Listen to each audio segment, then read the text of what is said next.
Père Céleste, c'est devant toi qu'on se présente ce matin. Tu mérites tellement toute la louange. Tu mérites que te soit attribué tout ce qui est beau, tout ce qui est grand, tout ce qui est bon. C'est à toi qu'appartient la puissance, la sagesse, la grâce, la bonté, l'honneur, la gloire. Et on est là ce matin, Seigneur, puis on veut davantage reconnaître tes perfections. On veut davantage avoir confiance dans la bonté que tu as manifestée pour nous en Jésus. On veut davantage, Seigneur, saisir ces promesses de vie éternelle, de communion avec toi.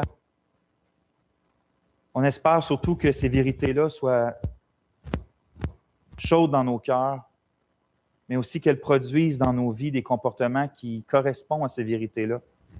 Que si tu nous sauves si gracieusement, qu'on ne vive pas comme si tu ne nous aurais pas sauvés. Que si tu nous donnes des promesses si sûres, qu'on ne vive pas, Seigneur, dans un perpétuel doute. Que ton esprit nous aide ce matin à être comme émerveillés de nouveau devant cette grâce absolument incroyable de nous avoir sauvés et de nous avoir amenés à toi, Seigneur. Bénis ton peuple. Mets ta main sur la technique, Seigneur, aussi, pour que les sons qui peuvent déranger soient enlevés. Puis bien surtout que malgré les circonstances, malgré le froid, malgré toute chose, notre cœur puisse demeurer attentif à ce que toi tu as à nous dire, Seigneur, par ta parole. Ces choses, on te le demande dans le nom de Jésus. Amen. Comme vous en êtes probablement rendu compte par la lecture qu'on vient de faire, on débute aujourd'hui une nouvelle section dans la première lettre que Pierre a écrit, une section qui couvre les versets qu'on a lus, les versets 18 à 22 du chapitre 3.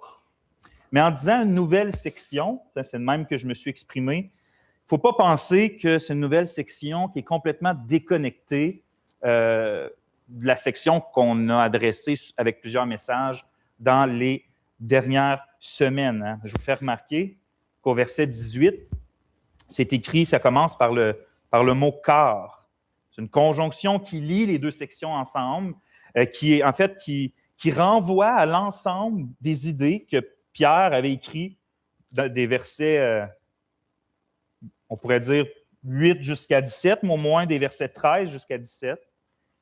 Et ce qu'on avait exposé en plusieurs messages dans cette première section-là, 13 à 17, c'est que Pierre exhortait les chrétiens à ne pas se laisser décourager, à ne pas se laisser intimider par la persécution, par les souffrances qu'ils vivent expressément à cause qu'ils ont le nom de Jésus, parce qu'ils ont foi en Jésus. Au contraire,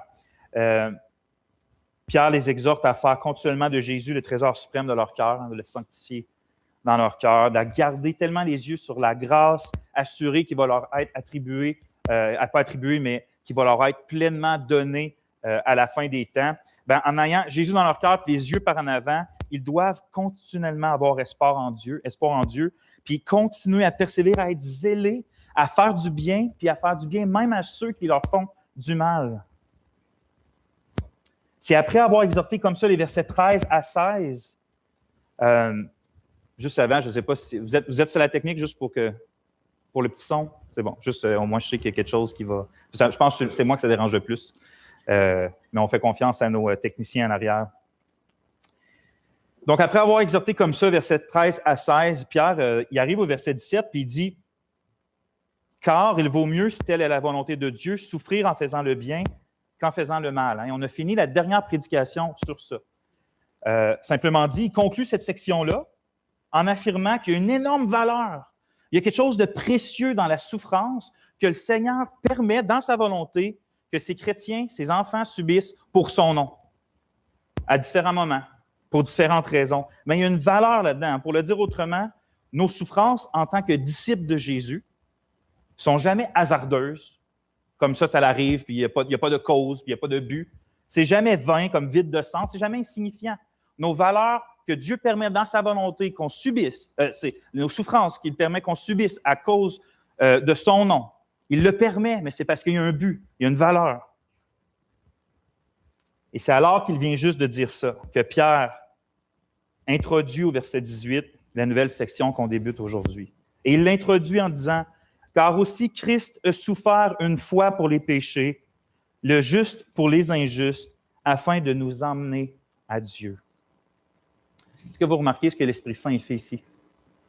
Après nous avoir parlé des souffrances que nous subissons pour le nom de Jésus, c'est ça la section précédente, bien, il dirige maintenant notre attention sur les souffrances que Jésus a subies pour nous. Mon frère, ma sœur, ça, ce qu'on vient d'affirmer là, c'est fondamental. Parce que souffrir pour Christ, quand Dieu le permet, ça ne doit pas emmener nos yeux à regarder aux grandeurs de nos souffrances pour Jésus, mais plutôt à regarder continuellement la souffrance que Jésus a subie pour nous. Et ça, c'est un saint réflexe qu'on doit développer lorsque notre foi est attaquée avec mépris, avec moquerie, avec rejet, hein, lorsqu'on souffre pour son nom. Parce que si on ne fait pas ça, c'est impossible d'avoir une juste perspective de nos souffrances. Parce que si on perd de vue les souffrances que le Sauveur a eues pour nous, afin de nous racheter, afin de nous sauver, afin, comme on va voir aujourd'hui, de nous emmener à lui, bien, nos propres souffrances en son nom vont nous paraître démesurément grandes. On va venir avoir nos souffrances comme c'est bien trop. Mais lorsque tu gardes la croix devant tes yeux et son amour qui a été manifesté là pour toi et comment il a dû souffrir, non seulement de la part des hommes, mais de la part de Dieu, on en parlait aujourd'hui, bien, tes souffrances, tout d'un coup, trouvent leur place, dans le sens qu'elles ne sont pas plus grandes qu'elles le sont en réalité, parce que, en vérité, là, qu'est-ce que les outrages qu'on subit au nom de Jésus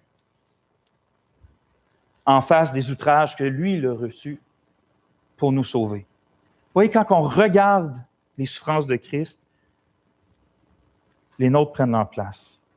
Lorsque nos yeux ne dérogent pas de Jésus, même au milieu de la persécution et des outrages, on peut même en venir à être animé des mêmes affections qui animaient les apôtres.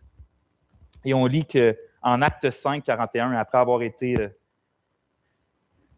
outragé puis persécuté, on lit « Joyeux d'avoir été jugé digne de subir des outrages pour le nom de Jésus. » Joyeux d'avoir été jugé digne. Hein, pour eux, c'est même pas « Voyons Dieu, pourquoi tu permets ça dans ma vie? » C'est comme « Wow, il me permet de souffrir pour son nom. » Je suis indigne de son amour. Je suis même indigne de souffrir pour son nom et Dieu me le permet. On peut être là avec du recul, on dit « Wow, c'est gros, oui, mais c'est gros quand la croix est devant tes yeux perpétuellement. » C'est des choses qui deviennent possibles par l'Esprit Saint, d'avoir ces sentiments-là en vérité dans nos cœurs. La nouvelle section qu'on débute aujourd'hui a donc comme but d'encourager les chrétiens souffrants en tournant leur regard vers celui qui est appelé l'homme de douleur. Mais ce n'est pas seulement ça. Pierre, non seulement parle des souffrances du Christ dans les versets 18 à 22, mais il déclare aussi sa victoire sur le péché. Non seulement sur le péché, mais même sa victoire sur les forces démoniaques. Mais aussi sa victoire de la mort, parce qu'il ressuscite d'entre les morts. Puis ultimement, ce verset-là finit en décrivant la gloire merveilleuse qu'il a reçue, que même les anges et les puissances il est à la droite de Dieu, puis tous les êtres célestes lui sont soumis. Hein? Il a été vivifié par l'Esprit, il est allé prêcher aux esprits en prison, il est à la droite de Dieu, les anges, les autorités, les puissances lui ont été soumis. Et voyez-vous, en débutant cette nouvelle section-là par corps, l'Esprit Saint veut, qu'en regardant Christ, parce qu'il nous le dépeint, des versets 18 à 22, hein, il nous dépeint ses souffrances, sa mort, sa résurrection, son ascension. Mais il veut qu'on comprenne que la persévérance du juste dans la souffrance, quand c'est la volonté de Dieu, c'est en fait le chemin qui mène à la gloire puis à l'honneur. Parce que tout comme la souffrance du Christ a été le chemin vers son exaltation, c'est une vérité qui traverse tout le Nouveau Testament, l'Écriture en entier. Mais tout comme la souffrance du Christ est le chemin de son exaltation, la souffrance de la foi dans nos vies est également le prélude de la gloire pour les croyants. Pour le dire simplement, tous ceux qui souffrent pour Christ vont aussi être glorifiés avec lui.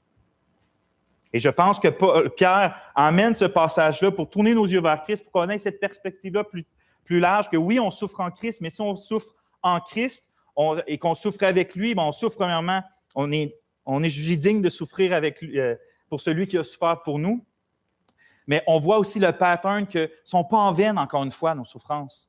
Dieu nous fait traverser le chemin un chemin semblable, pas exact, mais semblable à celui de son Fils. Et donc, nous avons l'assurance qu'on va arriver aussi dans sa gloire si on souffre ses souffrances, en quelque sorte. J'écris ici au fond, si je voulais le dire plus simplement, je crois que ce que Pierre fait dans les versets 18 à 22, c'est qu'il fixe le cœur des chrétiens persécutés sur le cœur de l'Évangile. Il les ramène, dans la souffrance, là, les yeux de nos cœurs, là, ils peuvent se tourner un peu partout. Quand on a mal, mais lui, il veut les ramener sur ce qui est fondamental à la foi, sur la source de notre joie, sur la source de notre paix, sur la source de notre espérance. Et c'est pour ça qu'il débute le verset 18 en disant « Car aussi, Christ souffert une fois pour les péchés, le juste pour les injustes, afin de nous emmener à Dieu, ayant été mort en chair, mais vivifié par l'Esprit. » Et aujourd'hui, on va se concentrer sur ce seul verset-là qui est si riche, si glorieux, si extraordinaire, si central que même on ne va pas le terminer au complet. On va se garder de parler de la résurrection pour un autre message qui va suivre. Mais le titre de la prédication, c'est justement celui-là. Le cœur de l'Évangile. Le cœur de l'Évangile. Et on va méditer 2 gros points à partir de ce passage-là. Le premier, c'est le moyen de l'Évangile. Et le deuxième, c'est le but de l'Évangile. Vous allez comprendre pourquoi j'appelle mes points comme ça, mais c'est que on va voir dans le deuxième point quel est le but ultime de l'Évangile, de l'œuvre de Christ. Mais dans le premier point, on va voir par quel moyen il passe pour nous emmener à ce but-là. Ça va s'éclaircir lorsqu'on va creuser ces points-là.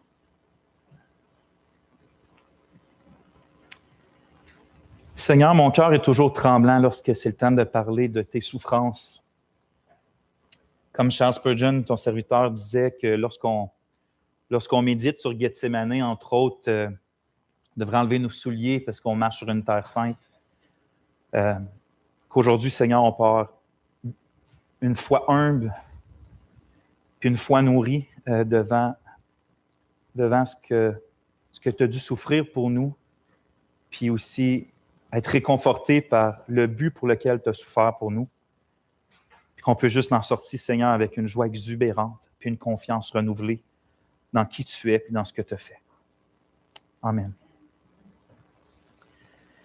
Donc, le moyen de l'Évangile. Verset 18, « Car aussi Christ a souffert une fois pour les péchés, le juste pour les injustes. »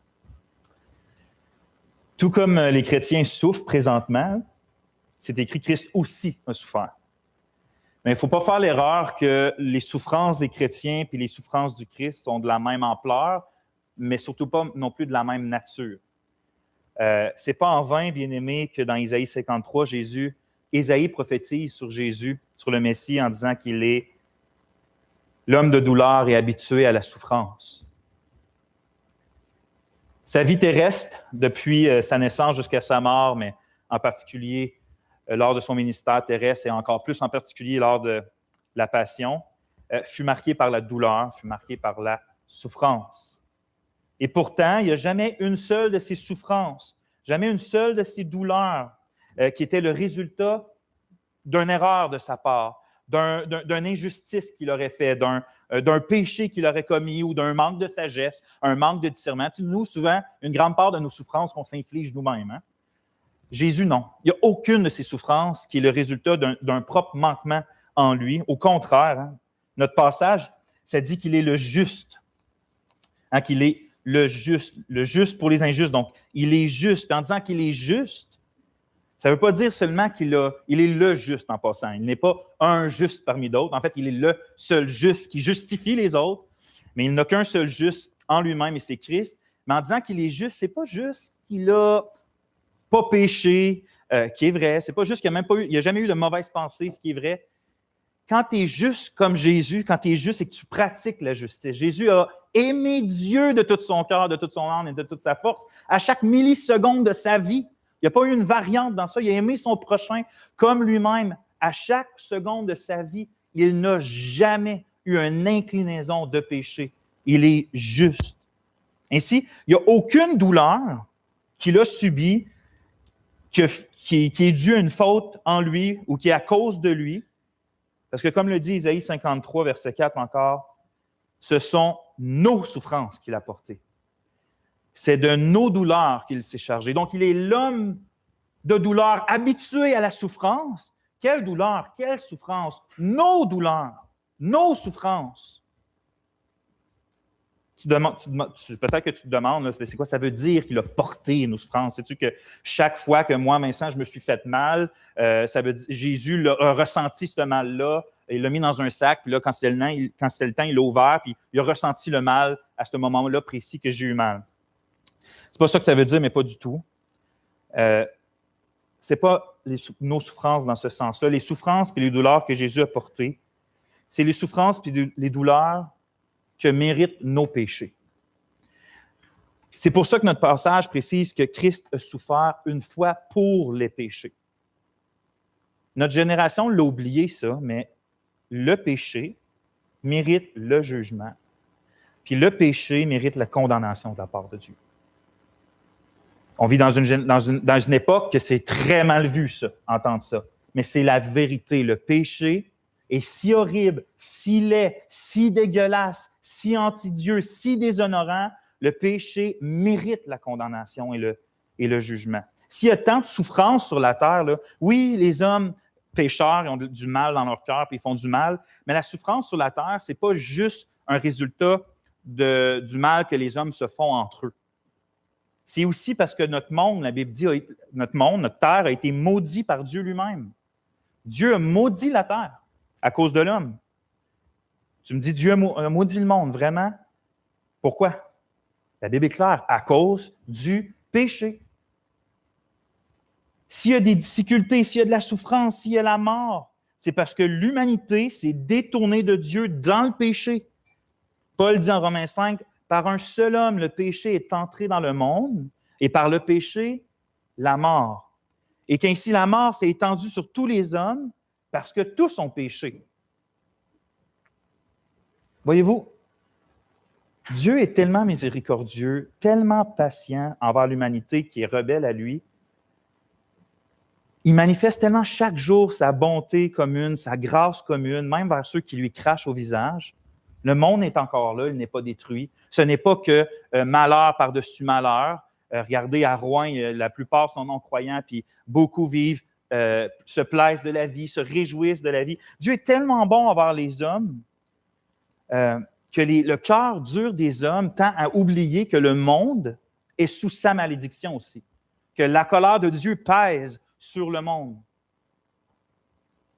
On en vient à oublier que tous ont péché et sont privés de la gloire de Dieu, Romains 3, 23. On en vient à oublier, Romains 6, 23, que le salaire du péché, c'est la mort. La grâce commune est tellement là qu'on en vient. Ce n'est pas la grâce commune qui produit ça en nous, mais c'est notre cœur mauvais, endurci, qui se saisit des bontés de Dieu, puis au lieu de se repentir puis confesser, on s'endurcit.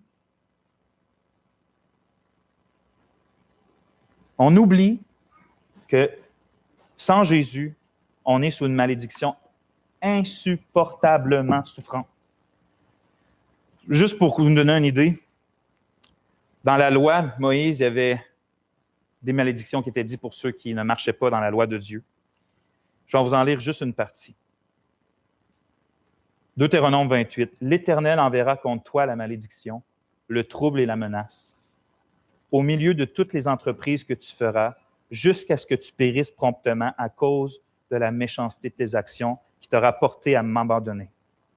L'Éternel rendra ton cœur agité, tes yeux languissants, ton âme souffrante. Ta vie sera comme en suspens devant toi. Tu trembleras la nuit et le jour. Tu douteras de ton existence.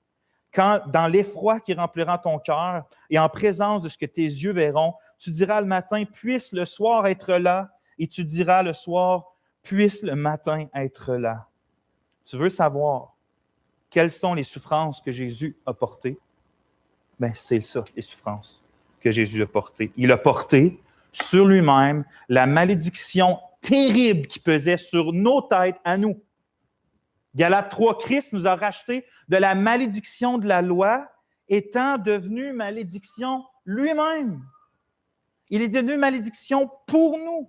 Non seulement, c'est comme encore, j'ai l'impression que la manière c'est dit, c'est encore pire que juste il a été maudit à notre place. Il est devenu malédiction pour nous.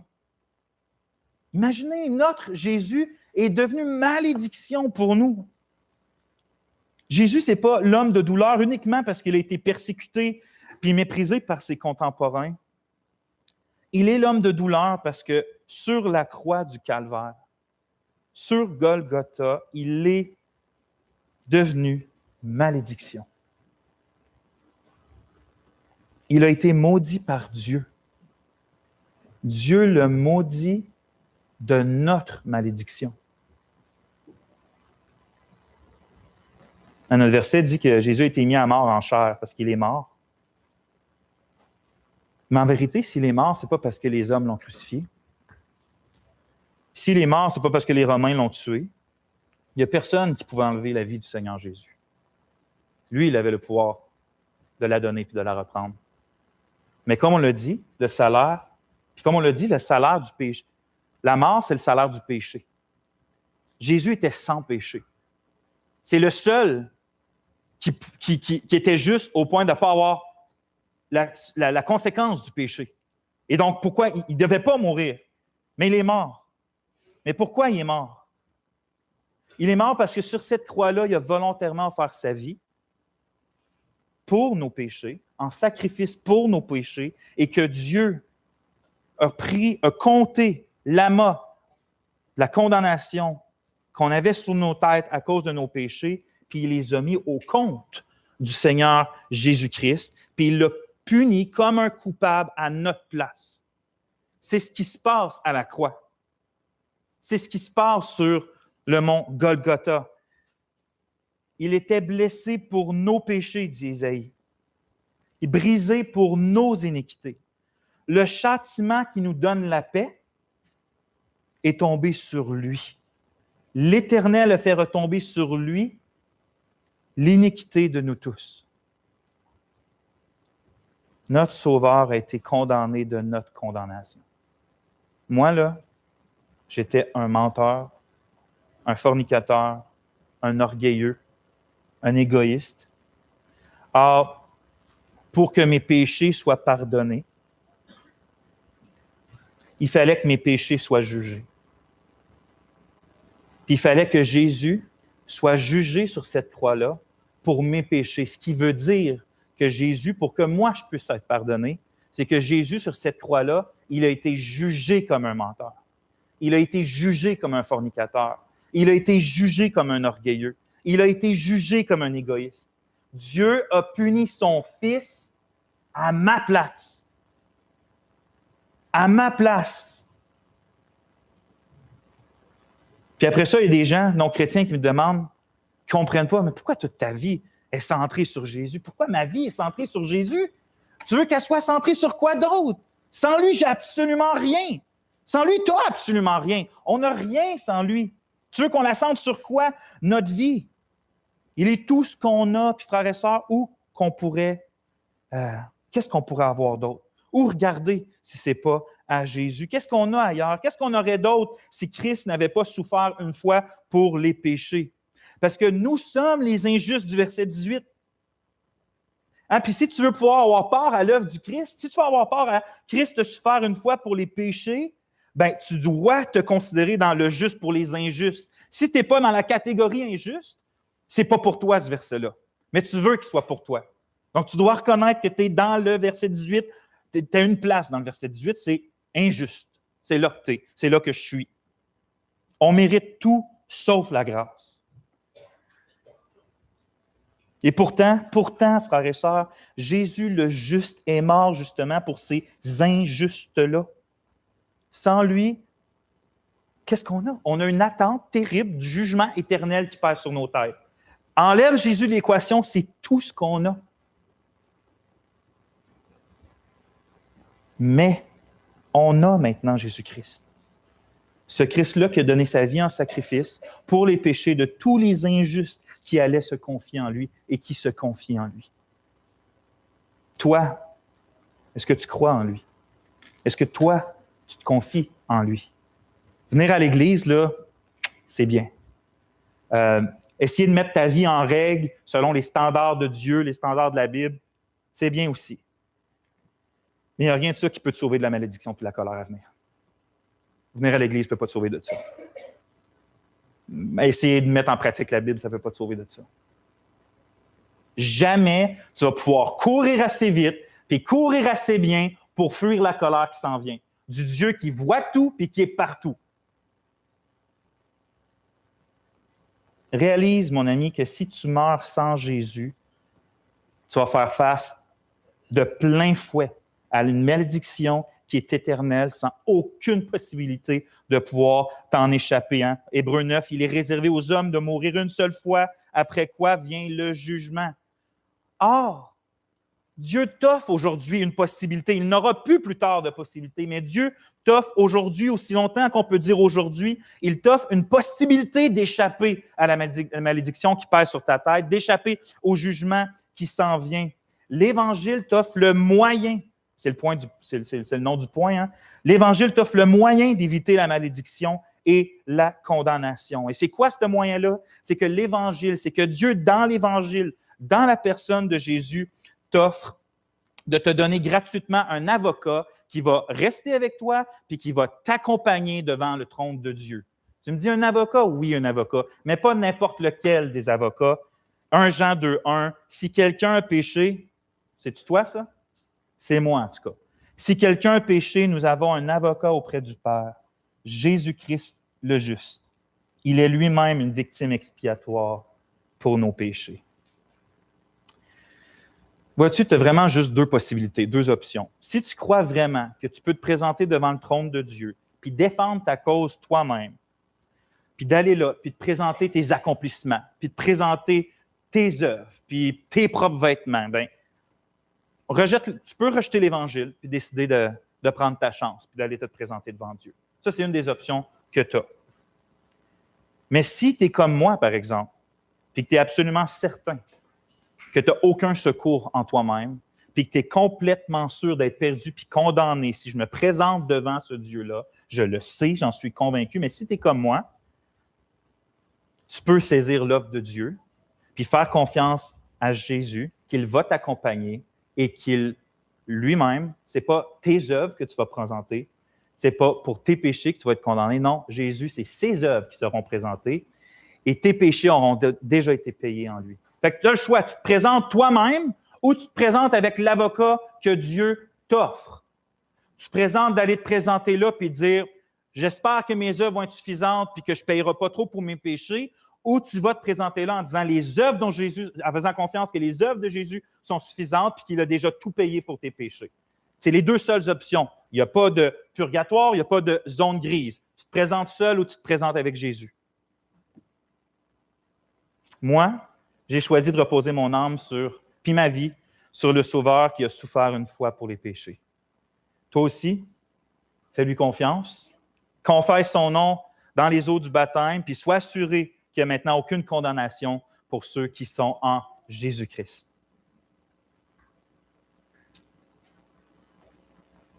Or, ce n'est pas tout. L'Évangile de Jésus-Christ nous donne plus, bien plus que le pardon des péchés.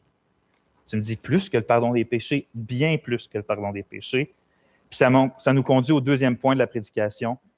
On vient de voir le moyen de l'Évangile, hein, c'est-à-dire le moyen par lequel Dieu sauve. Puis là, on va voir le but de l'Évangile.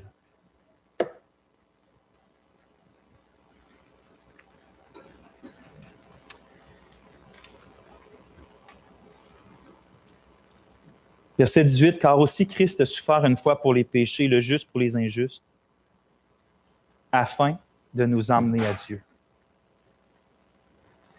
Il y a beaucoup de chrétiens, bien inconsciemment, qui font l'erreur de croire que le but de l'Évangile, c'est le pardon de nos péchés. Ce n'est pas exact. Regarde comment l'Esprit Saint nous parle au verset 18. Oui, Christ a souffert pour une fois pour les péchés, afin de, ça veut dire dans le but de, afin de nous emmener à Dieu.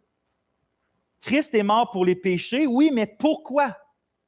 Pour nous emmener à Dieu. Autrement dit, le sacrifice de notre Sauveur pour nos péchés, ce n'est pas le but final de l'Évangile, mais c'est le moyen d'arriver au but final, et qui est quoi? Qui est d'être emmené à Dieu. C'est ça le but final de l'Évangile.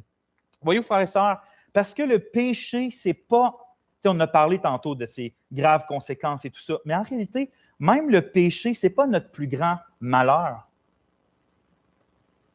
Et parce que le péché n'est pas notre plus grand malheur, le pardon des péchés n'est pas notre plus grand bonheur aussi.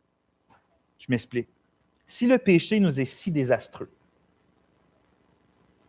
c'est parce qu'il nous prive de notre plus grand bonheur.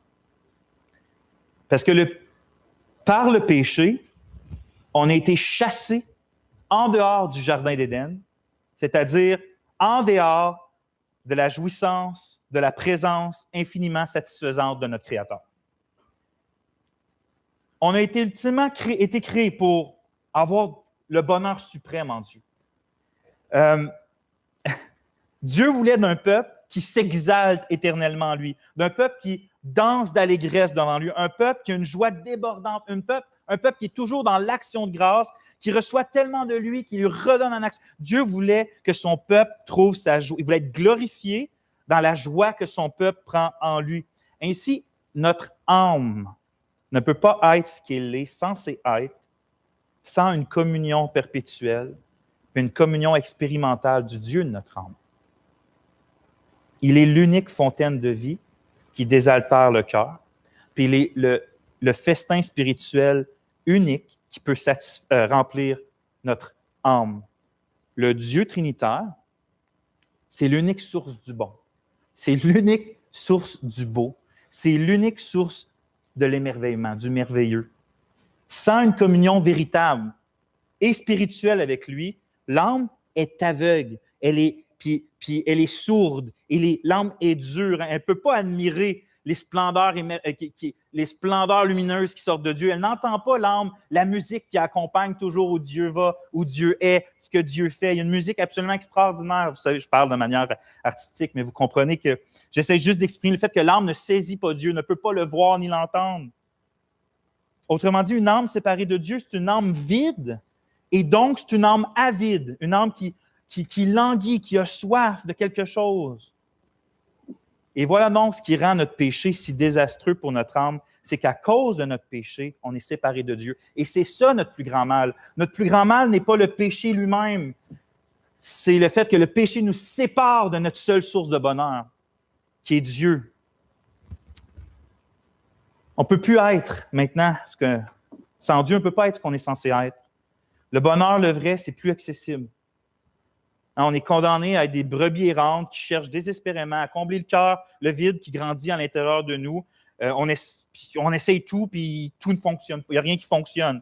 Même lorsqu'on essaye de prendre les choses que Dieu donne, la vie, la santé, le mariage, les enfants, le sport, le travail, puis qu'on essaie de les transformer en idoles pour adorer ces idoles-là dans nos vies, bien, ces idoles-là nous laissent vides encore, plus vides qu'on l'était avant. Parce que ces idoles-là sont aussi vaines et vaines que nos propres cœurs sans Dieu. Elles ne satisfont pas, elles ne comblent pas, elles ne secourent pas. Comme le prophète Samuel disait au peuple, en 1 Samuel 12, en parlant de « vous détournez pas de l'Éternel, sinon vous iriez après des choses de néant, qui n'apportent ni profit, ni délivrance, parce que ce sont des choses de néant. » En contraste, le psaume 36 dit de Dieu, « Combien est précieuse ta bonté, ô Dieu! À l'ombre de tes ailes, les fils de l'homme recherchent un refuge. Ils se rassasient de l'abondance de ta maison, et tu les approuves au torrent de tes délices, car auprès de toi est la source de la vie.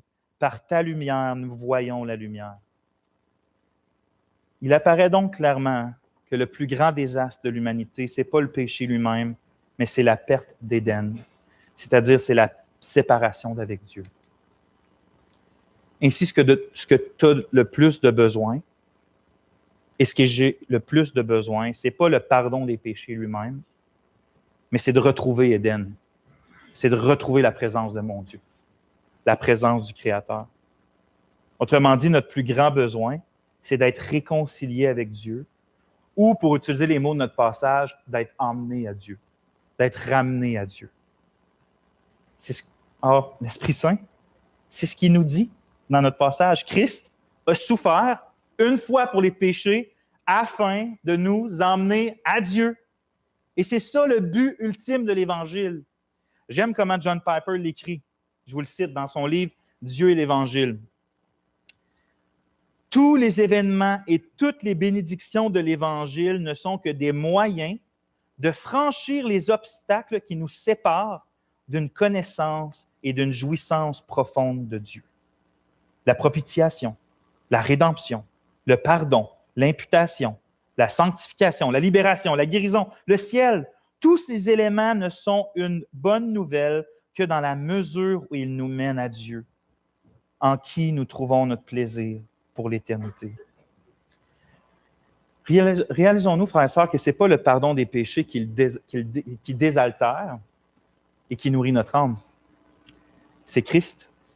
Jésus disait en Jean 6, 31, « Celui qui vient à moi n'aura jamais jamais faim, et celui qui croit en moi n'aura jamais soif. » Je ne sais pas si vous avez remarqué ça aussi, mais il me semble que de nos jours, beaucoup de prédications, beaucoup d'évangélisation évangélique proposent aux croyants, enseignent aux croyants ou proposent aux incroyants un évangile, mais un évangile qui est dépourvu de Dieu. Ce que je veux dire, c'est que, écoutez, si tu crois au Seigneur Jésus, tu vas aller au ciel. Si tu crois au Seigneur Jésus, tu vas avoir la vie éternelle. C'est absolument vrai, ça. Si tu crois au Seigneur Jésus, tu vas aller au ciel. Si tu crois au Seigneur Jésus, tu vas avoir la vie éternelle. Mais la question, c'est qu'est-ce que la vie éternelle? Qu'est-ce que le ciel? Jésus dit, la vie éternelle, c'est qu'ils te connaissent, toi, le seul vrai Dieu, et celui que tu as envoyé, Jésus-Christ. C'est quoi la vie éternelle? Connaître Dieu. C'est quoi le ciel? Psaume 16. Il y a d'abondantes joies devant ta face, des délices éternelles à ta droite. La vie éternelle, c'est une communion éternelle avec le Dieu trinitaire. Puis le ciel, c'est une jouissance perpétuelle et éternelle de ce Dieu trinitaire. Une vie sans Dieu qui dure toujours, on n'appelle pas ça vie éternelle ou ciel, on appelle ça enfer. Une vie qui dure toujours sans Dieu, ça s'appelle l'enfer et le feu éternel. Alors voilà, en fait, c'est une bonne manière d'éprouver notre foi, si elle a la nature de ce qui est une foi véritable. Parce que dans le fond, pose-toi cette question-là. Qu'est-ce que tu veux quand tu dis que tu veux la vie éternelle? Est-ce que vraiment tu veux juste une vie sans fin? Ou c'est parce que tu veux la présence de Dieu? Notre société est remplie de personnes qui veulent aller au ciel. Le problème, c'est qu'ils désirent un ciel sans Dieu. Pour eux, le ciel, ça demeure le ciel même si Dieu n'y est pas. Tant qu'ils peuvent être heureux. Tu me dis, je peux vivre éternellement heureux, Dieu, pas Dieu, c'est ça que je veux. Or, c'est ça la grande différence entre le croyant véritable et l'hypocrite, parce que le véritable croyant, il ne peut pas concevoir une joie sans Dieu, parce que sa joie, c'est Dieu. Et donc, le ciel du chrétien, c'est là où il peut expérimenter, admirer puis se réjouir en Dieu sans aucune entrave. C'est ce que le chrétien aspire le plus. Enfin, je vais pouvoir admirer, vivre la vie de Dieu sans entrave, être avec Dieu sans entrave. Si Dieu n'était pas au ciel, le chrétien ne voudrait pas aller au ciel. Il veut être là où que son sauveur est. John Piper, il dit bien encore une fois, et je cite, « Les gens qui croient qu'ils peuvent être heureux au ciel sans la présence de Christ ne s'y trouveront pas. » L'Évangile n'est pas le moyen de conduire des humains au ciel, mais de les emmener à Dieu. Or, quelle incroyable bonne nouvelle que notre passage affirme sans ambiguïté ce qu'il affirme lorsqu'il dit « Christ a souffert une fois pour les péchés afin de nous emmener à Dieu. » Il est là notre ciel. Hein? Notre ciel, c'est Dieu. Oh, mon frère, ma sœur, est-ce que tu entends ici le cœur de Dieu pour toi dans ce passage-là? Dieu t'a tant aimé qu'il n'a pas voulu te laisser te noyer dans le propre bourbier dans lequel tu t'étais toi-même enfoncé. Hein, tu étais coupable à ses yeux pourtant. Tu méritais sa colère et son jugement pourtant. Il aurait pu te laisser mourir, puis te juger sans pitié, puis il aurait été juste. Puis les anges l'auraient déclaré sa justice. Mais son cœur, pour toi, lui a dicté, si on peut parler en termes humains, son cœur lui a dicté un autre plan. Il a souverainement choisi de te faire grâce. Il a porté ses regards d'amour sur toi. Il a eu pitié de ton état misérable. Et c'est pour ça qu'il est venu te rechercher. Mais il ne pouvait pas juste te laisser, il ne pouvait pas juste aller te rechercher puis te laisser entrer dans son Éden. Dieu est saint.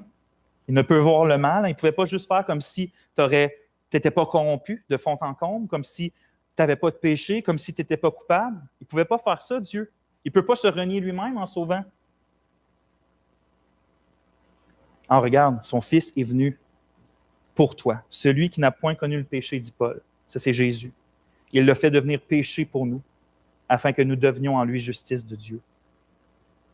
Regarde, Jésus est venu prendre tes vêtements sales. Il t'a enlevé. Il a enlevé son vêtement propre. Il te les a donnés. Puis il a pris tes vêtements sales. Puis il a dit, prends mon manteau de justice. Hein, tes vêtements sales de péché, il les a pris. Puis il t'a donné son manteau propre de justice. Et ainsi vêtu de sa justice, regarde, le Seigneur, il prend aussi ta main.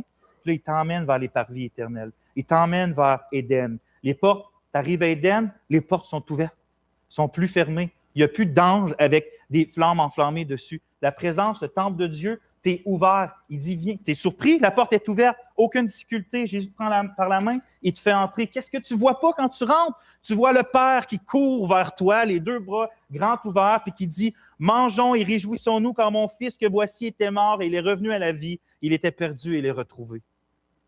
C'est ça le cœur de l'Évangile.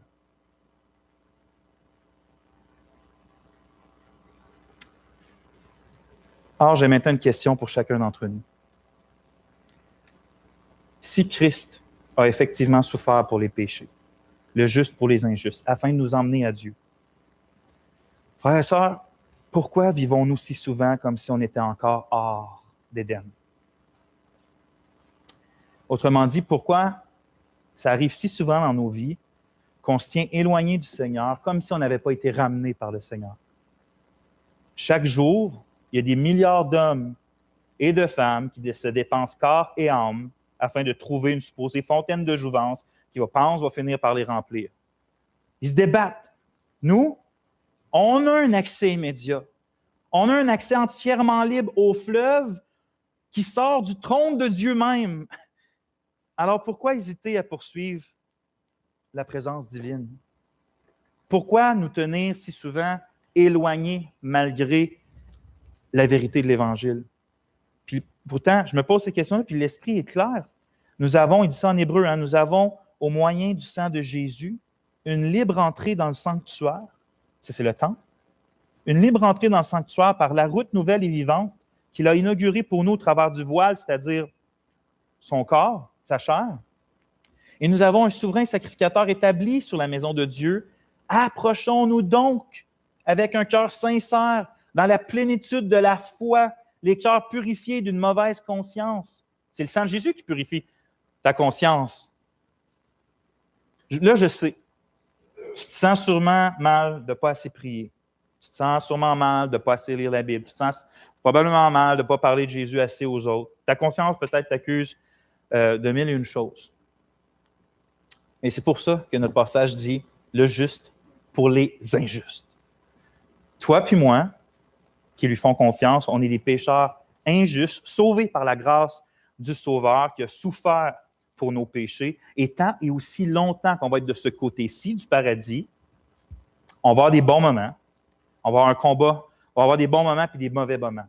Des fois, on va être très bon dans le combat contre notre chair. Des fois, on va être moins bon dans le combat contre notre chair.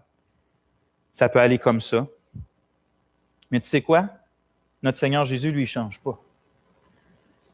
Moi, je peux changer, moi, je change, toi, tu changes.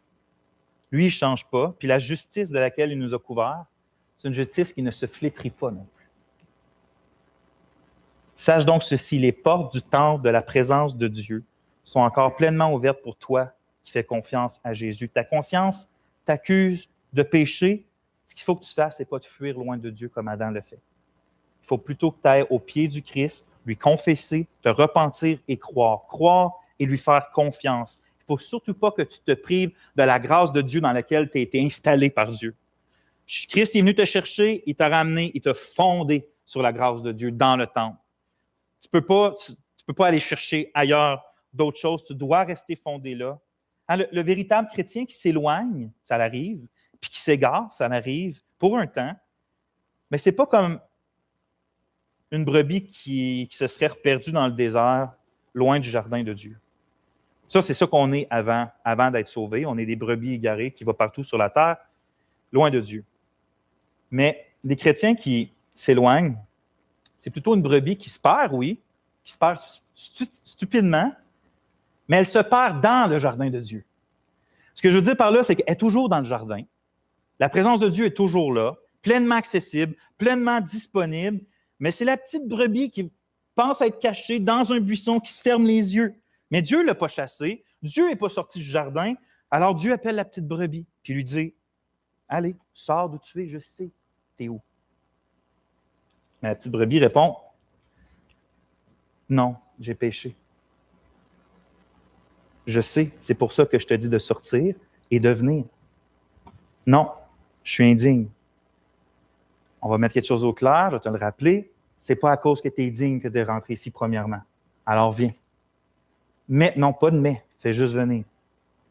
Voyez-vous, frères et sœurs, puisque le cœur de l'Évangile, c'est d'avoir été emmené à Dieu, d'avoir été restauré éternellement dans sa présence, nos péchés, pour les vrais croyants, ne nous séparent plus de Dieu. Ça ne veut pas dire qu'ils ne sont pas graves. Ça ne veut pas dire qu'ils ne sont pas dangereux. Ça ne veut pas dire qu'ils n'ont pas de conséquences. Ça veut seulement dire que même si notre communion avec Dieu peut être grandement brimée par nos péchés, notre union avec lui n'est jamais brisée. Notre alliance avec lui, l'alliance qu'on va célébrer bientôt avec le repas du Seigneur, notre communion peut être grandement brimée au point que même tu te demandes si Dieu est encore là, quand tu ne passes pas de temps avec, comme une relation d'homme et femme. Si ça ne va pas bien, tu ne te sens quasiment plus marié. Tu l'as encore. Dieu jamais brise son alliance. On est toujours dans une alliance avec lui. On est toujours dans le jardin, même si on a brimé cette communion-là. Ce qui veut dire que puisqu'on est encore dans le jardin, bien, le retour vers la restauration est toujours bien plus rapide qu'on a peur qu'elle le soit. Nous, on a peur que je ne peux pas revenir. Oui, tu peux revenir. Ça va être long, mais ça peut être pas mal moins long que tu penses. Parce que nous sommes dans le jardin. Nous sommes dans sa présence. Dieu nous appelle comme la petite brebis. Hein, comme la petite brebis, on n'a jamais quitté ses parvis. Écoutez de quelle manière David parle. Hein? Un homme qui a bien goûté aux grâces, au haut et au bas de la vie chrétienne. Puis il dit dans le psaume 65, « Les iniquités m'accablent. Tu pardonneras nos transgressions. Heureux celui que tu choisis et que tu admets en ta présence, pour qu'il habite dans tes parvis. Nous nous rassasierons du bonheur de ta maison, de la sainteté de ton temple. » Il commence en disant « Les iniquités m'accablent ». La phrase d'après, il dit « On va se rassasier du bonheur de ta maison ». Pourquoi? Parce que dans le milieu, il dit « Tu pardonneras nos transgressions ». Et ça, c'est le cœur de l'Évangile. Dieu t'a emmené dans la présence. Pour t'emmener dans la présence, il a pardonné tes iniquités. Et ça demeure. Dieu nous appelle à combattre nos péchés. Oui, c'est ça, il nous appelle à combattre nos péchés, mais il nous appelle à combattre nos péchés dans sa présence. Et lorsqu'on tombe, on se relève, on est dans sa présence, pas hors de sa présence. Parce que le cœur de l'Évangile est et va toujours être qu'en Jésus, on a un accès éternel dans la jouissance de notre Dieu bienheureux. Amen. Prions.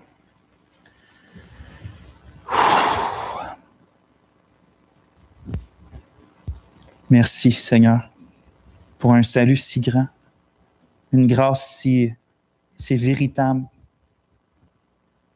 Merci au Seigneur Jésus d'avoir porté notre malédiction, nos péchés, nos fautes, puis de nous avoir amenés à Dieu.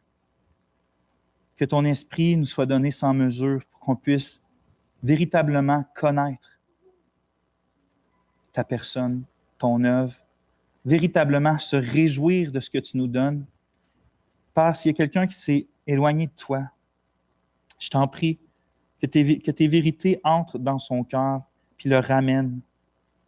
Qu'aujourd'hui, ce soit un culte où que nous sommes tous ramenés un peu plus près de toi, à jouir de ce que tu nous as donné si gracieusement. Garde-nous de nous éloigner, Seigneur. Garde-nous de faire la sourde oreille. Garde-nous de nous endurcir. Bénis le repas du Seigneur qu'on va avoir. Bénis la coupe, le pain. Aide-nous à l'utiliser avec foi, comme une manière de dire oui, je crois. Oui, je m'approche. Oui, j'accepte. Aide-nous, Seigneur, parce que notre foi est faible.